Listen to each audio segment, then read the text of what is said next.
It happens in a heartbeat. One moment you're here, the next you're gone. No warning, no plea for just one more second. The warmth in your chest slips away.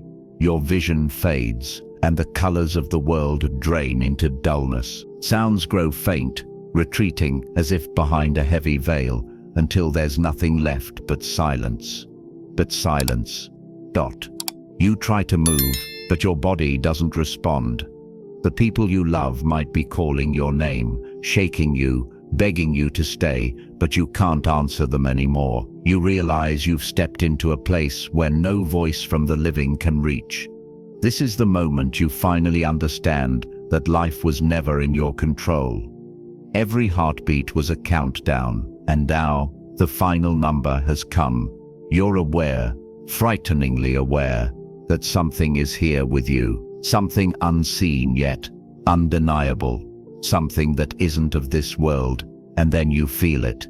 A presence so powerful, it freezes every thought in your mind. The angel of death has arrived.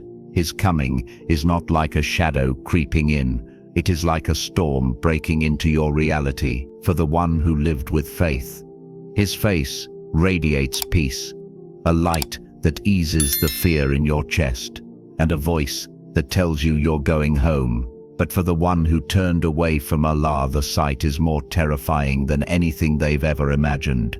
Presence heavy with authority, eyes that pierce through every lie, every sin, every false excuse you ever made. The air itself feels different, as if it bends under his command. You can't beg him for more time because his mission is not negotiable. You can't hide from him because he has always known the exact second he would come for you.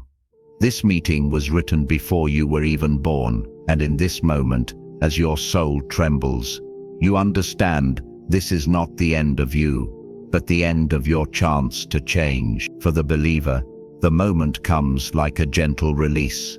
The angel of death reaches in, and your soul slips away as smoothly as a drop of water falling from the edge of a leaf. There is no tearing, no struggle, only the strange and overwhelming feeling of weight being lifted from you. It is as though a lifetime of burden, pain, and worry is suddenly gone, replaced with a calm you have never known before. You realize that you are no longer bound by the heaviness of your body, no longer held back by weakness or sickness. Everything you feared about dying seems to fade as you are surrounded by a sense of safety.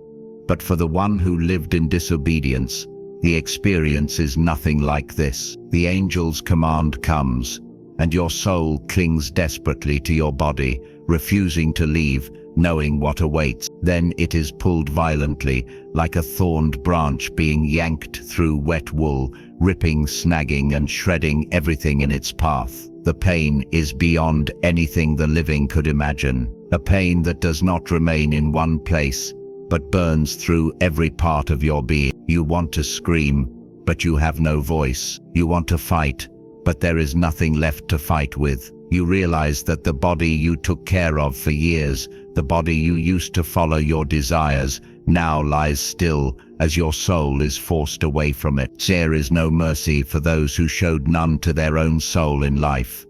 And as your soul leaves, it carries something with it, a scent. For the righteous, the fragrance is unlike anything on earth. It is sweeter than the most precious perfume, pure and refreshing, as though the air of paradise has touched you already. The angels around you recognize it instantly, calling you by the best names you were known by in this world, honoring you with greetings of peace. They know you lived for Allah, and now the scent of your soul is a testimony they cannot deny.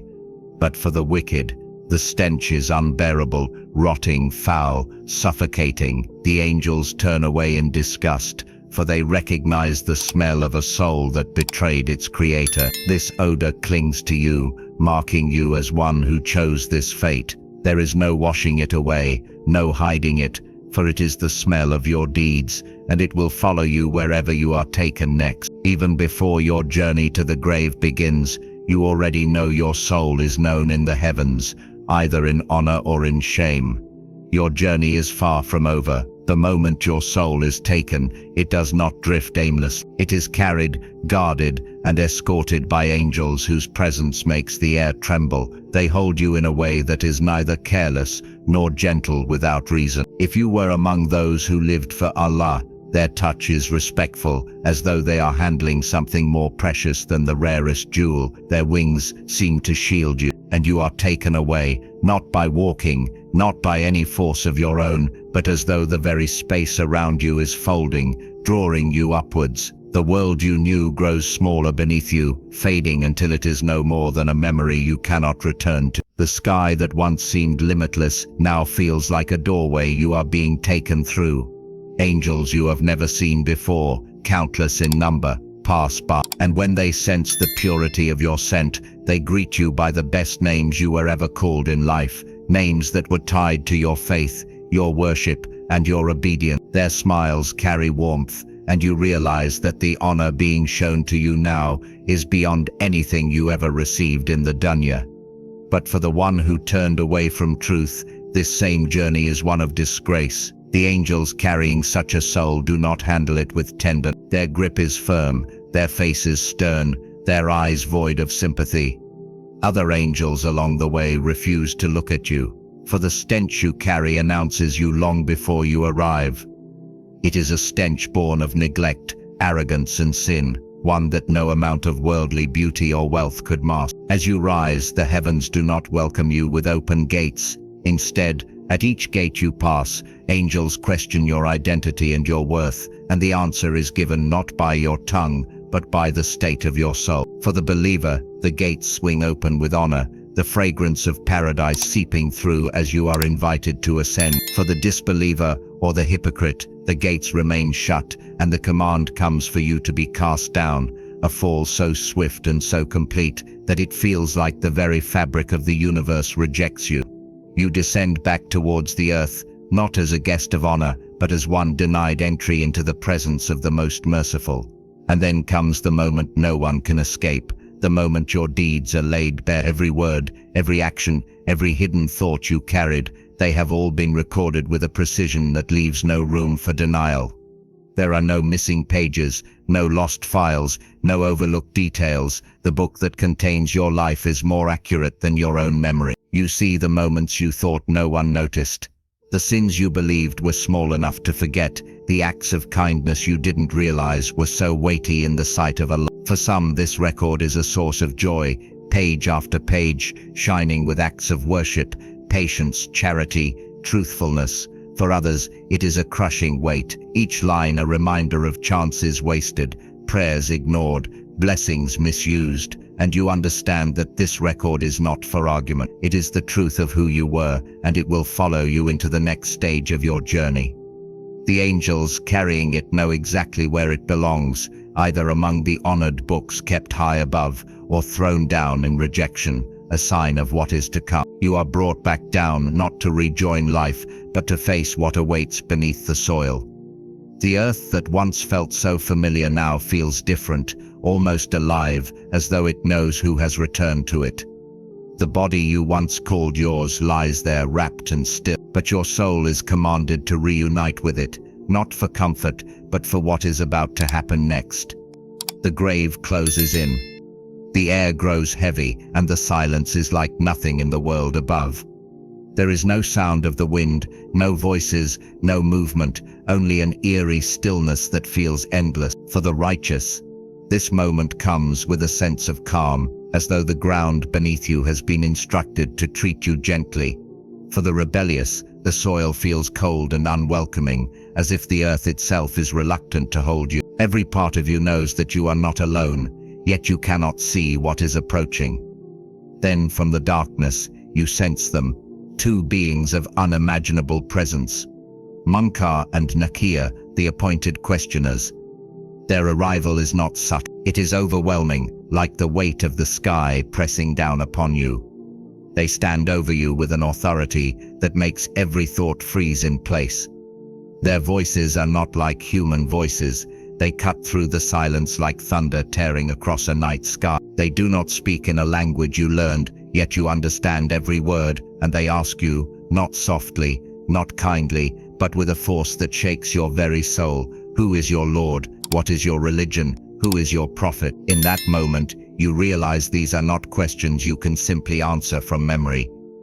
Your tongue will only speak what your heart lived by. If you worshipped Allah in truth, if you followed His commands and loved His messenger, the answers flow from you with certainty, and your words are carried with the weight of your deeds. But if your life was spent chasing this world, ignoring His signs and turning away from His commands, your mouth will fail you. You will stammer, hesitate, or remain silent, unable to produce the truth you never lived. The inability to answer is not because you have forgotten it. It is because your soul cannot lie in the presence of these angels. For the one who answers with truth, the grave begins to transform. Light spreads around you, the walls of earth draw back, and the space expands as far as the eye can see. The scent of paradise fills the air, and a voice calls out that you have spoken truth. So rest in peace until the day of resurrection. For the one who fails, the opposite takes hold. The grave closes in until your ribs press against each other. Darkness swallows you whole, and the ground becomes a prison. The weight of the earth presses down, and there is no movement, no relief. A voice announces that you have lied, that you turned away from your Lord, and now the grave will be your companion in punishment. The questioning is over, but the consequences have only just begun. If your answers were truthful, the ground beneath you responds like an obedient servant to its Creator's command. It pulls back, widening until there is space as far as your sight can reach. A space filled with a serenity no living person could describe. There is no damp chill, no suffocating air, only comfort, light, and a breeze that carries with it the scent of Jannah. You feel no weight upon you, no fear of what is to come, for you know this is only the beginning of Allah's mercy upon you. The soil becomes soft, as if it wishes to cradle you until the appointed day. And you realize that this resting place will be your sanctuary until the trumpet is blown. In this state, time loses its meaning. Days and years pass without you feeling their length, for you are surrounded by peace. This is what it means for the grave to be a garden from the gardens of paradise. But if your answers were false, the opposite unfolds with terrifying speed. The grave does not remain still, it reacts with anger, closing in so tightly that your ribs press and grind against each other. The air turns cold and stale, yet heavy, as though it carries the weight of mountains. There is no light, only a suffocating darkness that seems alive, wrapping around you until you feel swallowed by it. Every second stretches endlessly, as if time itself refuses to move. The ground becomes hard and unyielding beneath you, and you realize there is no escape, no comfort, no hope of reprieve. This is what it means for the grave to be a pit from the pits of hellfire. The punishment has begun, and it will not loosen its grip until the day you are raised. Then, a window is opened, not with wood or hinges, but by the command of Allah. If you were among the righteous, this window reveals a view of your place in paradise. You see gardens unlike anything you imagined, rivers flowing with water so pure it sparkles, and palaces that seem to glow with their own light. The fragrance that reaches you from this window fills you with longing and joy, easing every trace of fear. You hear voices of greeting, promises of reward, and you know that no matter how long you must remain here, your destination is secure. This vision becomes your daily comfort, reminding you that what is coming is infinitely better than what you left behind. But for the one who denied their Lord, the window opens to something far different. The view is not of beauty, but of fire, roaring, endless, and fierce. You see shapes moving within it, hear screams that pierce through your soul, and feel waves of heat that burn without consuming. The stench of smoke and despair floods into your grave, and every time you think it cannot get worse, another surge of heat reminds you that this is only a preview. There is no turning away, no closing your eyes, no shutting the window, because this vision is not meant to end. It is meant to remind you of exactly where you are going, and as it stays before you, you realize that your grave has become the first stage of the hellfire itself. In that stillness, when you think you are alone, a presence begins to take form beside you. If your life was filled with faith, obedience and acts done sincerely for Allah. What appears is unlike anything you have ever seen, a figure of such beauty and light that it brings instant comfort to your heart. Its face radiates peace, its clothing shines with purity, and the scent it carries is sweeter than anything you've ever breathed. It smiles at you with familiarity, as if you have known it all your life.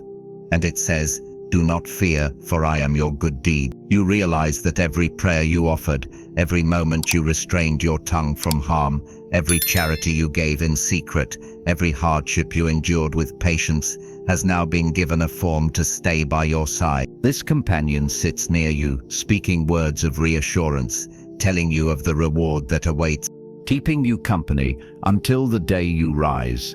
The loneliness of the grave is broken, and instead of fear, there is a sense of safety, because you are not waiting in the darkness alone.